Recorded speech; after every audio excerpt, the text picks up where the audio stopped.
Howdy. How are you, Tom? Doing pretty good. Team's 10-2. You know, we're good on the football field, off the football field, going back to LA.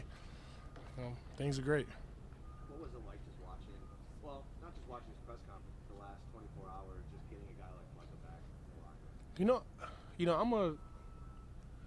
locker room? I'm very observant, in the locker room, and his locker was always up through OTAs, and the beginning of the season, I'm looking around like, what's going on, and then the crazy thing is, within the last 2 weeks, they took all this stuff out the locker, and I was like, damn, Micah not coming back.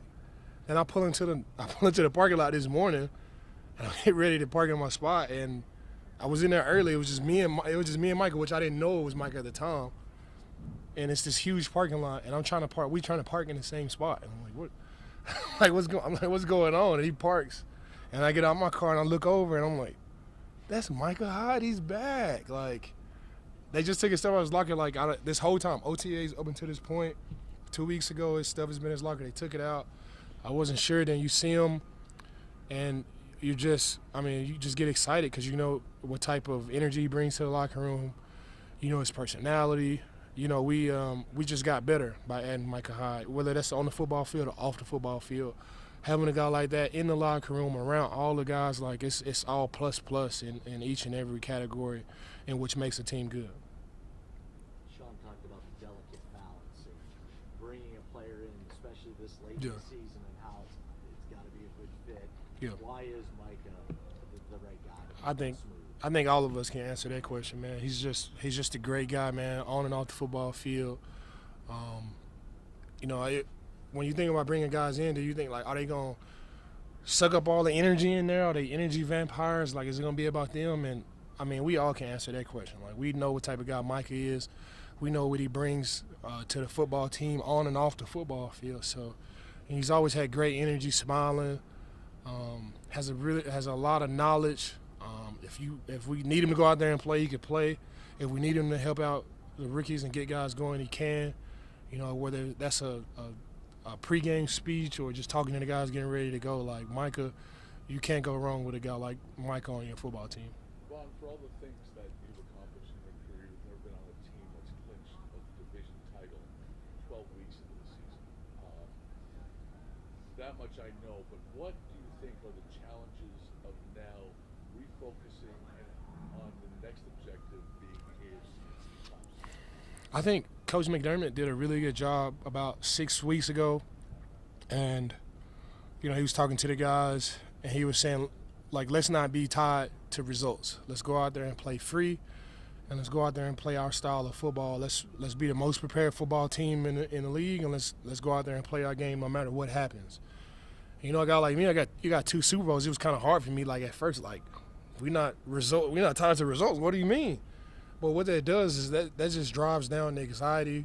It's not about me and how I feel and how I play. It's about the whole team. And once you drive down the anxiety and you start preaching preparation and comfort and rest, you get the response that we have from our team. So even though we've clinched the playoffs, I think we still push that narrative. It's not about the results, and it's hard to say because you want to go out there and score 60 points and get 3 sacks and go crazy, but it's just about wins, and if we win, cool. If we don't, cool. And that's hard to say, like I said before, but it's not about me. It's about the overall mindset of this team. And when you drive down the anxiety, it's a weird phenomenon. Once you drive down the anxiety, and you really just surrender to the outcome, you play at a level that you wouldn't normally play at. It's a strange phenomenon, but it's been working for us. Is that your first time going back to LA?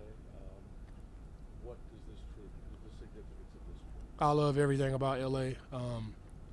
The city brought me back. The team rejuvenated me. I got to play with some greats.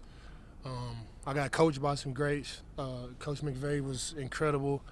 Seeing Les Snead do his thing and work and just being a part of that Rams organization.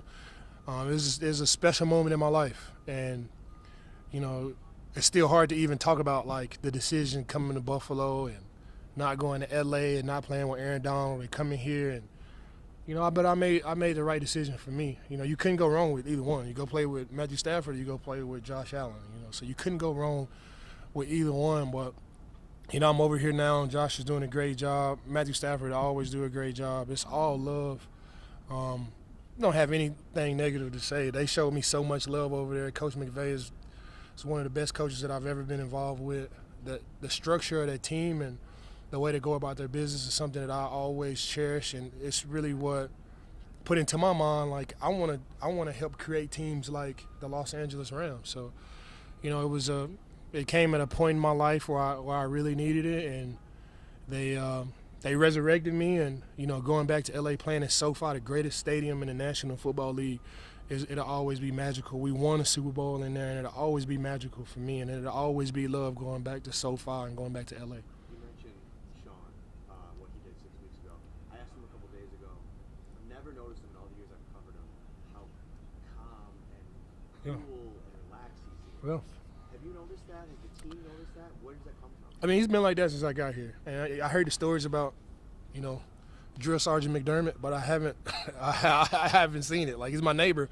He's my neighbor, and I haven't seen that shade of Coach McDermott at all, whether we lost or whether we won, or whether it's about guys wearing suits on the plane or guys wearing street clothes on the plane. Like, I guess I just came at a great time with Coach McDermott, because he's done a great job. He's definitely one of my favorite coaches to be around, to talk to. He's all about winning.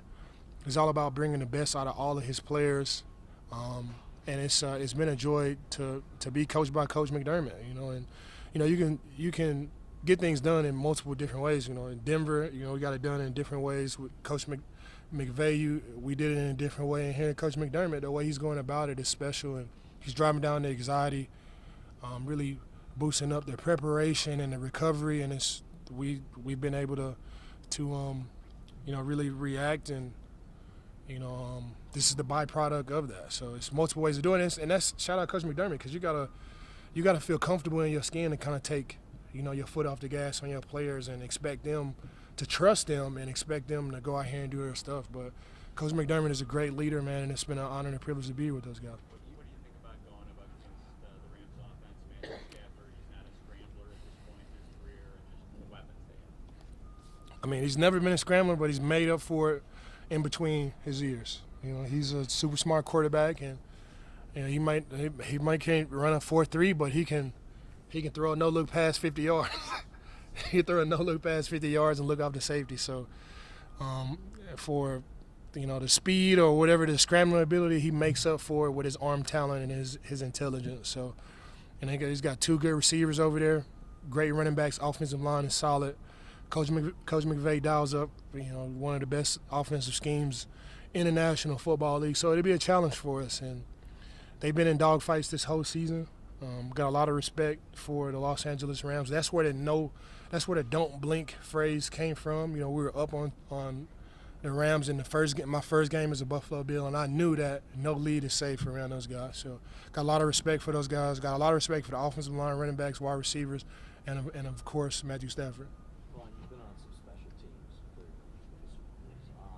does this team have a little different feel than maybe a couple of ones in the past? It does, but it doesn't. Success leaves clues, and you can do things in different ways, but at the same time, that special feeling is always there. And I'm probably the wrong one to ask about this, because I'm just an optimistic type of guy. In Denver, we were 2-8, and I'm still feeling like, guys, we can do this. So I'm not the one to ask. But I've always had an optimistic outlook on life, and especially on football teams. But I think it's easy for guys to be optimistic about this team when you look at the way Josh is playing and our defense is playing and all the tools that we have and the overall vibe for this team. So I think that's the wrong question for me to ask, because I always feel optimistic about whatever our chances are to go out there and win it. Appreciate you guys.